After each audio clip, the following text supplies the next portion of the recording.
Benny, how do you go into Saturday's game? Go to win. Basically, we have to execute at a high level, try and keep the momentum rolling, and just play good football and try and get a home playoff game in front of our fans. That's extremely critical, and so that's the task. I know the guys always say they take it one game at a time, but this is just more than one game with everything that's still to be played for. For sure, absolutely. I mean, just the next game is a lot of BS sometimes, right? This game matters. You want to keep the momentum going. We're wanting to see these guys in 2 weeks, so you got to punch them in the mouth. And at the end of the day, it's about winning football games, playing at a high level, and playing in front of our fans. To have a home playoff game is massive. That's what we want, and that's what our fans deserve. Your defense has really risen to the occasion. I think in the last 90 days, we've talked about complementary football. I think every single week that I come out here and chat with you, but what are you seeing from this defense at this time of the season, which gives you so much confidence to make it to the Western Final, hopefully beyond that? I got a tremendous amount of confidence in them because they have confidence in themselves. They're playing fast, they're playing confident. When you talk about 5 games and 21 sacks and 10 interceptions and 2 touchdowns and 10 forced fumbles, they're just playing fast and playing well, and they're coming together at the right time and have been the last 6 weeks. So that's what gives me confidence, is the confidence that they have in themselves. And when they take ownership as a leader, you have something special, and that's what they've done. They've taken ownership of the situation. This football team remains undefeated with TJ Lee in the lineup. You're going to smile. You know where I'm going with this, but I say TJ Lee and you're smiling. Yeah, no, because TJ's been a tremendous addition. I mean, I have such a fond place in my heart for TJ. TJ was here when I was here in 2014 as a rookie.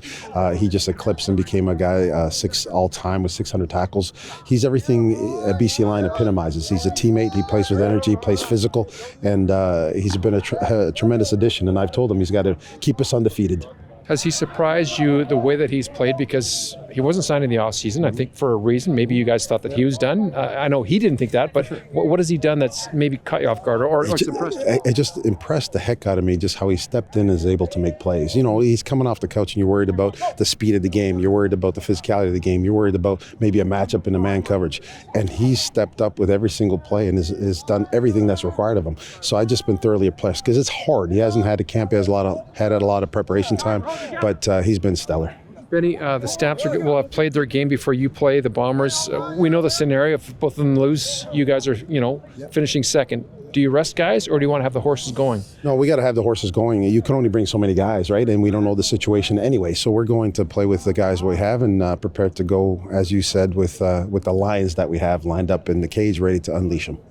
Mike, TJ Lee, is it a case of, he's older now and the physical ability can't be there the way it was, but is this a bit of maybe stabilization on the defense for a guy that has experience to settle those guys down? Tremendous, because we had so many rookies out there playing, a lot of young guys playing, and his stability from a leadership point of view, from a confidence, from a communication point of view. You hear him take charge of the meetings when I'm there. You hear him take charge on the field. His leadership and his veteran, glue has been phenomenal for us. Because when you look at it, there's a lot of young pieces around, and even the guys that are here, whether it's a rookie in Jackson Finley, whether it was Kriebel when he was playing, he was a second-year guy, Kent, looking at Carter Jr., rookie. There's just so much youth, and so with his ability to be there and be that stabilizing force has been massive.